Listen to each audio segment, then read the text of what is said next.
Hi friends, welcome to railway Guru Telugu. ఈ వీడియోలో మనం కేంద్ర ప్రభుత్వ ఉద్యోగులకు 8th పే కమిషన్ ఏర్పాటు చేయడం జరుగుతున్నట్లుగా మనకి యూనియన్ మినిస్టర్ అశ్విని వైష్ణవ్ గారు తెలియజేయడం జరిగింది. సో 8th పే కమిషన్ ఉపయోగం ఏంటి, ఫిట్మెంట్ ఫ్యాక్టర్ అంటే ఏంటి, దీనివల్ల రైల్వే ఎంప్లాయీస్కి వారి యొక్క శాలరీలో ఎంతవరకు మార్పు రాబోతుంది అనే విషయాల గురించి మనం మాట్లాడుకోబోతున్నాం. వీడియో నచ్చితే లైక్ చేయండి, డౌట్స్ ఏమంటే కామెంట్ రూపంలో తెలియజేయండి.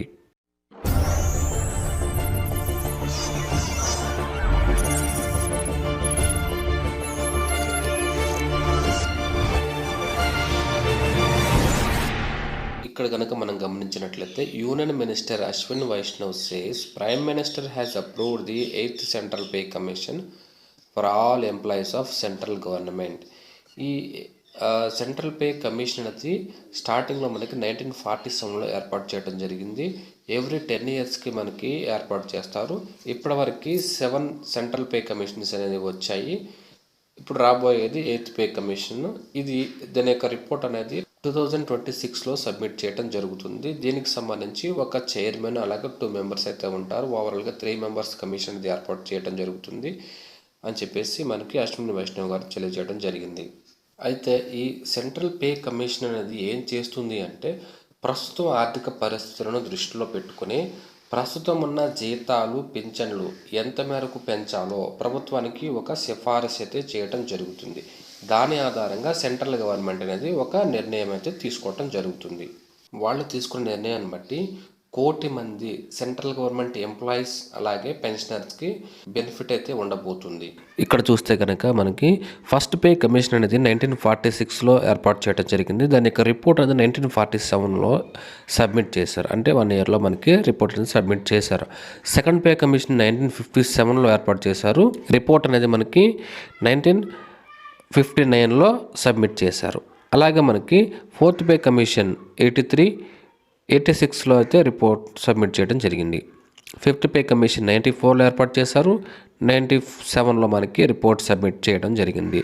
6th పే అనేది 2006లో ఏర్పాటు చేశారు. 2008లో మనకి రిపోర్ట్ సబ్మిట్ చేశారు. 7th పే కమిషన్ అనేది 14లో ఏర్పాటు చేసి 2015లో రిపోర్ట్ అనేది సబ్మిట్ చేశారు. సో 2016 నుండి మనకి 2026 వరకు మనకి 10 years కంప్లీట్ అయిపోతుంది. కాబట్టి మనకి 8th పే కమిషన్ అనేది ఏర్పాటు చేయడానికి నిర్ణయం అయితే తీసుకున్నారు. ఇక్కడ వచ్చేసి మనకి సెంట్రల్ పే కమిషన్ యొక్క చైర్మన్ అంతకుముందు వీళ్ళందరూ అయితే ఉన్నారు. లాస్ట్గా జరిగిన 7th పే కమిషన్కి చైర్మన్ వచ్చేసి మనకి జస్టిస్ అశోక్ కుమార్ మొత్తు. ఈ విధంగా మనకి చైర్మన్ అనేది ఏర్పాటు చేస్తారు. అయితే ఇక్కడ మనకి ఫిట్మెంట్ ఫ్యాక్టర్ అనేది ఏంటి అని అంటే, fitment factor is a multiplayer used to calculate revised salaries and pensions for government employees. మనకి 6th పే కమిషన్లో ఫిట్మెంట్ ఫ్యాక్టర్ అనేది 1.86గా నిర్ణయించారు.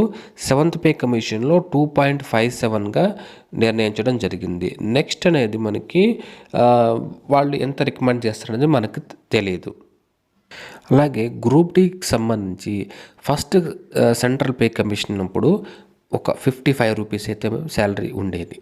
సెకండ్ పే కమిషన్లో 80 రూపీస్ గాను, అలాగే థర్డ్ పే కమిషన్లో 185 రూపీస్ గాను, అలాగే 4th కమిషన్లో మనకి 750 రూపీస్ ఆ విధంగా ఇంక్రీజ్ చేస్తూ 6th పే కమిషన్లో 7000 గాను, అలాగే 7th పే కమిషన్లో 18,000 వరకు శాలరీ అనేది ఇంక్రీజ్ చేయడం జరిగింది.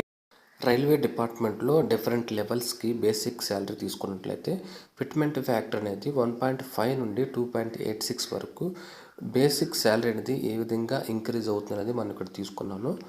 యాక్చువల్గా మనకి 2026 నుండి 8th పే కమిషన్ అనేది ఇంప్లిమెంట్ చేయాలి. అంటే కమిషన్ అనేది ఒక 2 years బిఫోర్ అంటే 2024లోనే మనకి కమిషన్ ఏర్పాటు చేయాలి.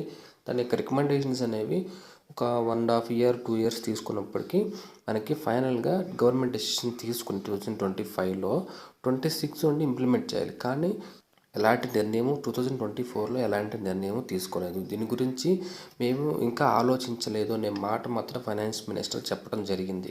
కానీ సడన్గా ఇప్పుడు 8th పే కమిషన్ అని తీసుకురావడం జరిగింది. ఇప్పుడు ఎంతవరకు మనకి ఫిట్మెంట్ ఫ్యాక్టర్ అనేది ఉంటుందనేది ఎవరికి తెలియదు. కానీ ఆల్ ఇండియా రైల్వే ఫెడరేషన్కి సంబంధించి ఒక రికమెండేషన్, ఒక రిక్వెస్ట్ అయితే ఇవ్వడం జరిగింది. ఫిట్మెంట్ ఫ్యాక్టర్ అనేది 2.86 ఉండాలి అని చెప్పేసి రికమెండ్ చేయడం జరిగింది. అయితే గవర్నమెంట్ ఏ విధంగా నిర్ణయం తీసుకుంటుంది అనేది ఎవరికి తెలియదు. ప్రస్తుతం మనకి బేసిక్ శాలరీ లెవెల్ 1కి సంబంధించి 18,000గా ఉంది. డిఏ అనేది 53% అయితే ఉండడం జరిగింది. అలాగే డిఏకి సంబంధించి ఒక రూల్ అయితే ఉంది. ఎప్పుడైతే డిఏ అనేది 50% రీచ్ అవుతుందో దానిని బేసిక్ శాలరీలో ఇంక్లూడ్ చేసి డిఏని 0 చేస్తారు అనేది ఒక రూల్ అనమాట. ఒకవేళ అలా చేస్తారేమో అని అనుకున్నారు. ఎందుకంటే ఇప్పటివరకు ఎర్త్ పే కమిషన్ గురించి ఎలాంటి రెస్పాన్స్ లేదు కాబట్టి ఆ విధంగా చేస్తారేమో అని అందరూ అనుకున్నారు. కానీ ఇప్పుడు ఎర్త్ పే కమిషన్ అనేది వస్తున్నట్లుగా ఒక ప్రకటన అయితే చేశారు. ప్రజెంట్ లెవెల్ 6 సంబంధించి శాలరీ ఏ విధంగా ఉంది అనేది ఒకసారి చూద్దాం. ఇక్కడ లెవెల్ 6లో మనకి పే అనేది మనకి 37,600 అయితే ఉంది ఇక్కడ బేసిక్ శాలరీ. అలాగే డిఎన్ఎస్ ఎలవెన్స్ అనేది ఇక్కడ 20% అయితే తీసుకున్నారు. మనకి XYZ అని ఉంటాయి కదా సిటీస్ అనేవి, వాటిలో మనకి 30% డిఏ, 20% అలాగే 10% ఈ విధంగా అయితే ఉంటుంది. దాని బేస్ మీద ఇక్కడ వచ్చేసి 20% అయితే డిఏ ఉంది. ఆ తర్వాత మనకి హెచ్ఆర్ఎం హౌస్ రెంట్ అలవెన్సెస్ మనకి 7,500 దాకా వస్తున్నాయి. ట్రాన్స్పోర్ట్ అలవెన్సెస్ 2,754 రూపీస్ అయితే ఉంది ఇక్కడ. తర్వాత night duty allowances, national holiday ఒక హాలిడే అయితే కనుక 788, ఆ రోజు కనుక మీరు డ్యూటీ చేసినట్లయితే 788 రూపీస్ అయితే ఇవ్వడం జరుగుతుంది. అట్లా ఎన్ని నేషనల్ హాలిడేస్ ఉంటే దానికి తగ్గట్లుగా నేషనల్ హాలిడేస్ అమౌంట్ అయితే రావడం జరుగుతుంది. తర్వాత ట్రావెలింగ్ అలవెన్సెస్ ఇక్కడ లెవెల్ 1కి సంబంధించి మనకి 500 రూపీస్ అయితే చేయడం జరిగింది. లెవెల్ 6కి వచ్చేసి మనకి 1000 రూపీస్ అయితే ఇవ్వటం జరుగుతుంది.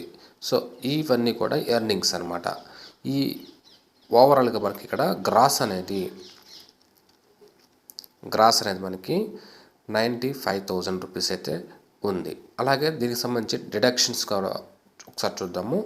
ఇక్కడ వచ్చేసి మనకి ఎంప్లాయీస్ ఇన్సూరెన్స్ స్కీమ్ అని చెప్పేసి ఇక్కడ 30 రూపీస్ కట్ అవుతుంది.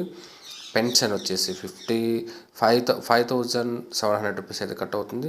ఇన్కమ్ ట్యాక్స్ వచ్చేసి మనకి 7.5K 7,500 రూపీస్ అయితే ఇన్కమ్ ట్యాక్స్ కట్ అవుతుంది. Tax 200 rupees.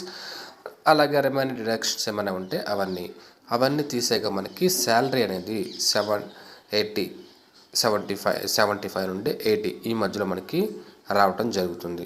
ఇక్కడ చూడండి, ఒకవేళ మనకి ఫిట్మెంట్ ఫ్యాక్టర్ అనేది జస్ట్ మనకి 1.5 మాత్రమే ఇచ్చారనుకోండి, మనకి లెవెల్ 1 నుండి మనకి లెవెల్ 8 వరకు అయితే మనం తీసుకున్నాం. ఇక్కడ బేసిక్ శాలరీ అనేది 27,000 level 1, level 2 29,800, level 3 32, level 4 38,000, level 5 43,000, level 6 53,000 అవుతుంది. ఇది ఫిట్మెంట్ ఫ్యాక్టర్ అనేది ఓన్లీ 1.5 మాత్రం తీసుకున్నట్లయితే. అలా కాకుండా మనకి ఫిట్మెంట్ ఫ్యాక్టర్ అనేది 2 అనేది తీసుకున్నట్లయితే లెవెల్ 1కి వచ్చేసి 36,000 అనేది శాలరీ బేసిక్ శాలరీ అవుతుంది. తర్వాత లెవెల్ 6కి వచ్చేసి మనకి 70,000 అయితే అవుతుంది. ఈ విధంగా డిఫరెంట్ లెవెల్స్కి ఇక్కడ మనకి ఫిట్మెంట్ ఫ్యాక్టర్ బేస్ చేసుకొని ఇక్కడ ఈ విధంగా అయితే ఉంటుంది. ఇక్కడ వచ్చేసి మనకి గ్రూప్ డి ఉన్నాయి, ఏఎల్పి ఉంది, తర్వాత టెక్నీషియన్ కానీ లెవెల్ 5 టెక్నీషియన్ కానీ ఎన్టీపీసీ జేఈ ఇట్లా డిఫరెంట్ లెవెల్స్ ఉన్నాయి. కాబట్టి మనకి ఈ ఫిట్మెంట్ ఫ్యాక్టర్ అనేది డిఫరెంట్ పోస్టులకి బేసిక్ శాలరీ అనేది డిఫరెంట్గా ఉంటుంది. కాబట్టి ఫిట్మెంట్ ఫ్యాక్టర్ బేస్ చేసుకుని వాళ్ళ యొక్క బేసిక్ శాలరీ అనేది ఈ విధంగా మార్పు అయితే జరుగుతుంది. సో ఇక్కడ వాళ్ళు రికమెండ్ చేసిన ప్రకారం, ఆల్ ఇండియన్ రైల్వే ఫెడరేషన్ వాళ్ళు రికమెండ్ చేసిన దాని ప్రకారం గనక తీసుకున్నట్లయితే 2.86 అని కనుక తీసుకుంటే ఇక్కడ చూడండి, ఫిట్మెంట్ ఫ్యాక్టర్ పెరిగే కొద్దీ మన బేసిక్ శాలరీ అనేది పెరుగుతుంది. ఫిట్మెంట్ ఫ్యాక్టర్ అనేది పెరిగే కొద్దీ బేసిక్ శాలరీ పెరుగుతుంది. ఇక్కడ 2.86 అనేది తీసుకున్నట్లయితే లెవెల్ 1 పోస్ట్కి బేసిక్ శాలరీ ఎంత అవుతుందో తెలుసా? 51,480 rupees. Basic salary into fitment factor 51,480 rupees ఇంత బేసిక్ శాలరీ అవుతుంది. అలాగే మనకి బేసిక్ శాలరీకి ఇంకా అడిషనల్గా DA, HRA, TA, NDA, national holidays ఇవన్నీ యాడ్ అవుతాయి. ట్రాన్స్పోర్ట్ అలవెన్స్ అలాగే నేషనల్ హాలిడేస్ తర్వాత నైట్ డ్యూటీ అలవెన్స్ ఈ విధంగా తీసుకుంటే శాలరీ అనేది చాలా ఎక్కువగా మనకి రావటం జరుగుతుంది. కానీ 2.86 అనేది ఫిట్మెంట్ ఫ్యాక్టర్ అనేది ఇస్తారని మనకి కరెక్ట్గా తెలియదు. సో గవర్నమెంట్ ఒకవేళ తీసుకున్నట్లయితే ఇక్కడ చూడండి, ఈ రేంజ్లో కనుక 1.5 నుండి 1.7 తీసుకుంటారా, లేదు అంటే 1.8 నుండి 2 ఫిట్మెంట్ ఫ్యాక్టర్ తీసుకుంటారా, లేదంటే 2.5 నుండి 2.86 ఫిట్మెంట్ ఫ్యాక్టర్ తీసుకుంటారనేది గవర్నమెంట్ ఇక్కడ ఇచ్చినటువంటి రిపోర్ట్ని బట్టి వాళ్ళు డెసిషన్ తీసుకున్న దాన్ని బట్టి ఉంటుంది. గ్రూప్ డీకి ఎగ్జాంపుల్గా మనకు ఫిట్మెంట్ ఫ్యాక్టర్ అనేది 1.5 తీసుకుని క్యాలిక్యులేషన్ చేద్దాము. ఏ విధంగా వస్తుందో ఒకసారి చూద్దాం. టోటల్ శాలరీ అనేది ఇక్కడ ప్రజెంట్ బేసిక్ శాలరీ వచ్చేసి మనకి 18,000 బేసిక్ శాలరీ, ఫిట్మెంట్ ఫ్యాక్టర్ 1.5, అక్కడ మనకి 27,000 వస్తుంది. అలాగే మనకి హెచ్ఆర్ఏ అనేది 20% తీసుకున్నాను, 5,400 రూపీస్. అలాగే ట్రావెలింగ్ 5,000 రూపీస్. మినిమం కేసు నేను రాశాను. ట్రాన్స్పోర్ట్ అలవెన్సెస్ మనకి 1,500, NDA national holiday night duty allowances లిస్ట్లో మనకి 1,000 రూపీస్ నేను రాస్తే ఇక్కడ నాకు 39 అప్రాక్స్ 40,000 రూపీస్ అయితే మనకి శాలరీ రావడం జరుగుతుంది. ఒకప్పుడు మనకి 18,000 బేసిక్ శాలరీ కాస్త మనకి ఇక్కడ 27,000 మనకి బేసిక్ శాలరీ అవుతుంది. దాని బేస్ మీద మనకి 40,000 రూపీస్ మనకి రావటం జరుగుతుంది. ఇక్కడ డిడక్షన్స్ పోగా మనకి 35 నుండి 37 వరకు మనకి salary by hand net salary అనేది రావడానికి ఛాన్సెస్ అయితే ఉన్నాయి. ఇదే విధంగా ప్రజెంట్ బేసిక్ శాలరీ తీసుకునే డిఫరెంట్ లెవెల్స్కి మీరు ఫిట్మెంట్ ఫ్యాక్టర్ని చేంజ్ చేసి మీరు క్యాలిక్యులేట్ అయితే చేసుకోవాలి. ఫైనల్గా మనకి డిఫరెంట్ రైల్వే ఎగ్జామ్స్ అయితే జరుగుతున్నాయి. కొన్ని ఎగ్జామ్స్ పాస్ అవ్వచ్చు, లేదంటే ఫెయిల్ అవ్వచ్చు. కానీ ఇక్కడ నెక్స్ట్ నోటిఫికేషన్ కూడా మనకి ఉంది. ఎన్టీపీసీ ఎగ్జామ్ కూడా ఇంకా జరగలేదు.